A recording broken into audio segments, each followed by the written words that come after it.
Welcome to Carpool Q&A, where we give you one conversation on one topic in about 15 minutes to get you ready for the whole rest of your day. I'm JD Wilson. I'm here with Becca McKay and Tana Ottinger. And it's my turn to bring a question today.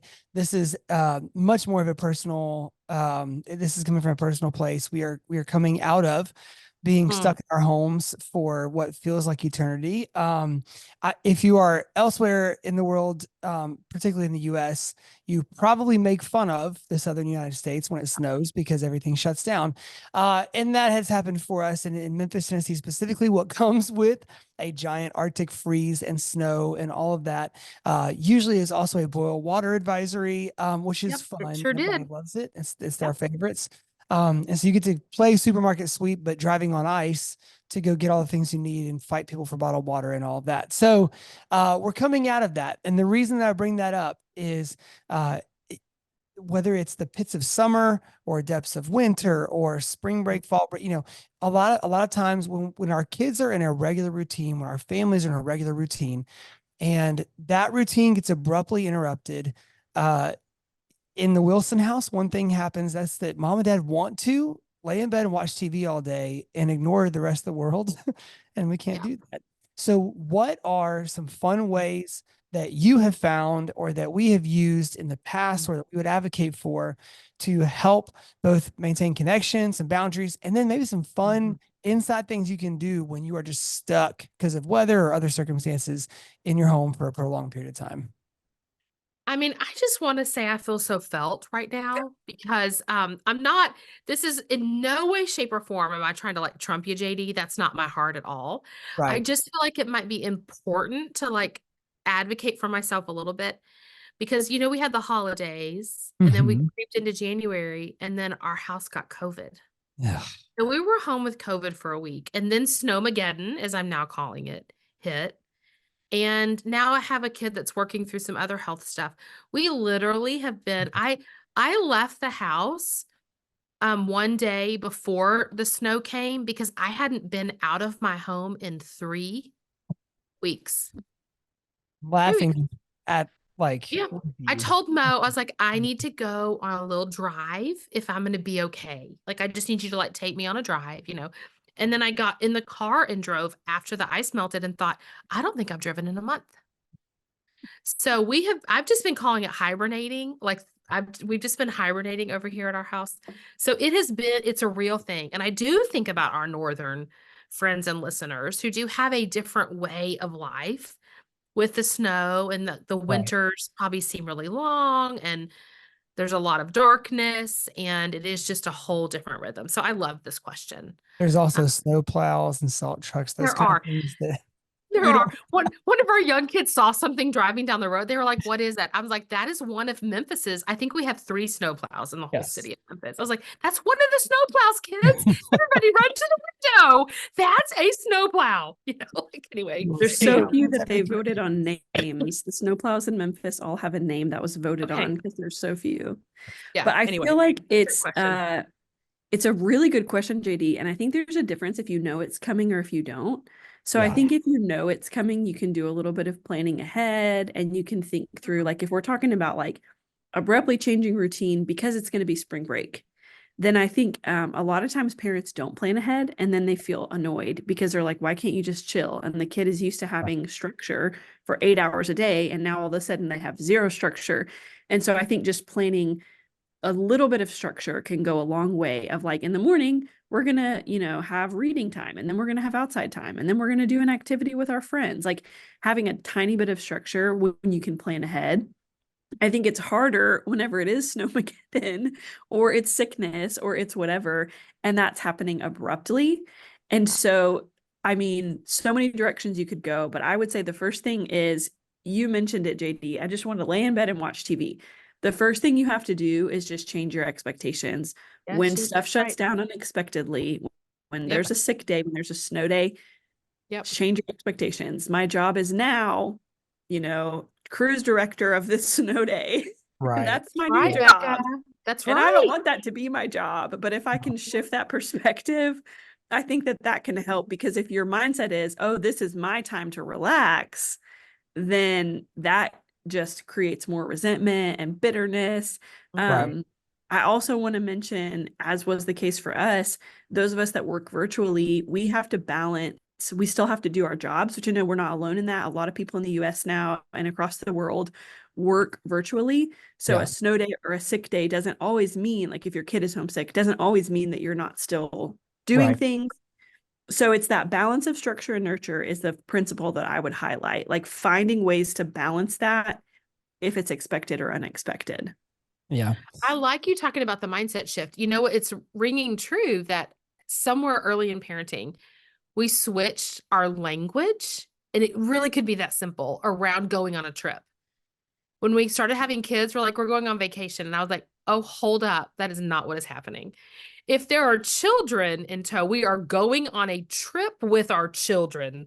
We are not going on vacation. Yeah. So I really think, and man, it just changed everything for Mo and I. We really started thinking, oh, this is a family trip. So we are the cruise directors of this trip. I don't need to expect to be on vacation and Right. feel recovered and rested when we get done with this moment. So No. I think that is very true of like parenting through some sort of shift in schedule is not downtime.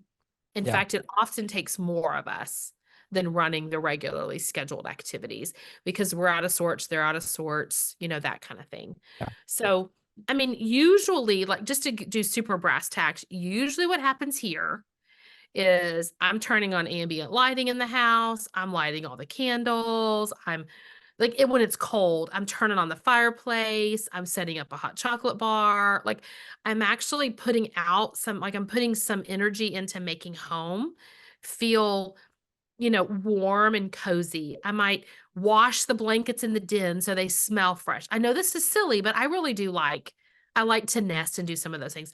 The Yeah. board games are coming out of the closet. Yeah. I mean, we got on a Mo and I mean, our family's always in transition based on who's living at the house at the time or who's home. But Yeah. this particular snowmageddon, our son Finn, and he wouldn't care if I shared this. Like he's our new board game buddy. He loves them. He's super competitive. He likes it. So we had an epic all week long game of Rummy Cube going. It was just Mo and I and Finn. And That's that's what we awesome. did with him. And we probably played 3 or 4 quick Rummy Cube games throughout the day. So That's he might be off in his room Zooming with friends, and I'm working, and Mo's working, and May's doing something else, and we're just like, Finn, game, and we all run to the den, play a game, and then like go back to what we were doing. yeah. And so it's just putting in that little bit of effort. And it was like we said we're gonna play this until we have to go back to real life, and whoever has the least amount of points that day wins the whole epic battle of Rummy Cube. That's awesome. Small example, but like it's taking a little initiative to give them some places of connection. For May, it was different. Mo and May watched whatever basketball game was on, or like for her, she wanted to be snuggled up with dad watching a sports game whenever he could.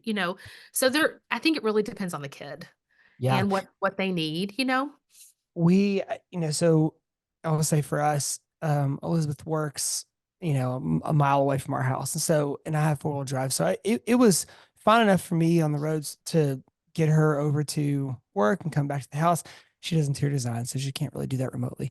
So when I get back to the house, one of the things we talked about was just front loading the day with some structure, and then like the Mhm. screen time and all that kind of stuff, which is what everybody wants on a day like that.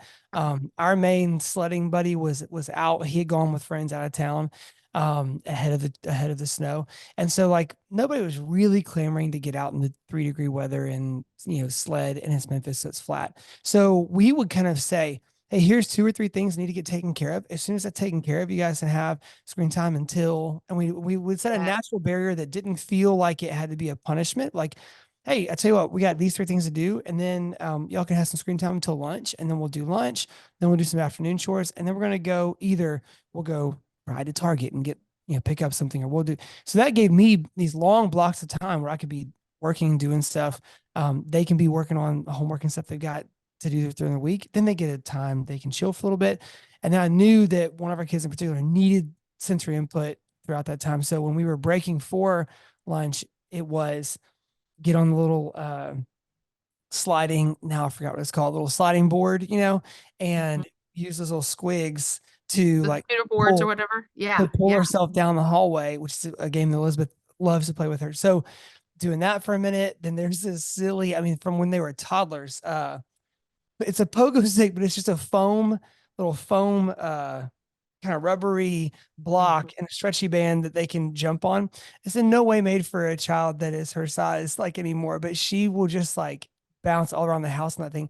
So after doing that for 4 or 5 minutes, she's like equal back out again, Yep. regulated, locked in. So I would say I think, whatever you need, it does require expectation shift and then a quick plan to get put in place. And for us, we've got to have some structure that's front loaded, or else the battles begin. If it's like, I tell you what, no, you can have screen time now, but we're gonna have to work later. Night Yeah. I agree with nightmare you, scenario. JD. I agree. I think that even if it's loose, if it's a flexible, loose schedule and communicating that in advance, setting up expectations, sticking with it. I mean, I love the idea you said. I'd forgotten there were a couple of days, and I'm like, hey guys, we're gonna go exercise. Yeah, And we do like we don't use our garage as an outside garage. We use it as part of like an extension of our house. yeah, So it's like, let's go to the garage and we're gonna exercise or do the treadmill or do jump rope or even like toss the ball back and forth. So we needed to use our bodies and get some movement in. So whatever scenario you have, yeah, I think it's important to think about making sure physical like movement needs are being met in a way that promote regulation and their ability to comply with whatever is next. So I like that. A little schedule, little fun. I think you can minimize transitions, like you said, those natural breaks, but then I think also you can like have fun moments like we would do. It's like, hey, Rummy Cube, oh, Cube, yeah, like yeah, just letting some of that be fun, I think. So it yeah, really is about the tone you set, the headspace you're in, switching your mindset, lots of we let our younger kids watch their first one of the Marvel movies. So like that's that great. felt really special. Yeah, So it's laying like a few core memories in to those times. yeah, And then, you know, getting your work done or whatever else you got to do. yeah, Good question. And just remembering to give each other a lot of grace, because you might wake up on a snowy day and be like, this is the best day ever. But whoever's in your house might be annoyed or sad or disappointed. Or, um, you mentioned Tana, they might not be feeling well. Like somebody in your house might not be feeling very well. And so also just giving space for different people to have a different experience in your house. good. So I I want to love have a super fun that. day rolling in the snow. That doesn't mean that everybody in my house has to do that with me for me to do that. I want to have a cozy day. That doesn't mean that someone can't get energy out in a fun way. So just like allowing people to meet their needs in a time when that's a little bit harder, because you get a little snippy with people, you get a little annoyed, just extend that grace to each other. I love that perspective, Becca. Fun doesn't have to be the same for everybody. Yeah, yeah. I really appreciate that perspective. My last thing, and then I think, we can cut out in a second. My last thing would just be the age old, like, get your own mask on before you help other people with their mask. So what are you going to need when you're having that expectation shift? Like, what is one doable thing that you can give yourself, or that you and your spouse, whoever you're parenting with at home, what can you guys give to each other? What can you guys do? What concessions can be made early so that y'all have what you need to take on the day? And so for us, that was definitely working out a schedule to exercise alone, like to do something without there being, hey, can you turn that off? Or hey, that's bothering me, or this is too loud, or how long are you going to be in here? So we were able to Yeah. do that. And that was one small win in that time. And then what are some wins we can give to the kids that are out of the ordinary? So if we are going to have this, week that's totally thrown off, and we stayed up so late with them, like let our kids stay up so late We watching did too, Grizzlies and JD. We were Office, so and late. yeah. Yeah, we did the And they same. rewarded us by sleeping. Well, three Yeah. of the four sleeping in pretty well. So yeah. Yeah. Any last thoughts, guys, on this? One thing you just said that I think it sparked something in me is when it snowed here, I knew we were in for the long haul. Like I knew it was going to be days and days and days, and I knew that the fun for the kids would wear off. So I did want to read a book. There was a book I really wanted to read. I started reading it on day one. Oh, that's good. because I knew I wasn't probably going to, and I did. I read it in like the first 2 days. And then I was like, oh, I got to read that book over the snow break. Yeah. If I had tried to read that book at the end of the week, it wouldn't have worked because they really were done and we were all kind of done. Yeah. So I like that idea of like thinking ahead enough to make sure you are prioritizing some of your own wants Yeah. in a way that's actually you might be able to get them in. So I just had that little thought. I Yeah. knew, and I it did intentionally did it. I was like, there's a book I want to read. I'm not gonna be able to read this in a week when we're all literally pulling our hair out. But right now, they're very happy in their room today on day one. That's So great. That's anyway, great. good thoughts. Awesome. Well, thanks y'all. And we'll see Yeah. you next time on Carpool Q&A.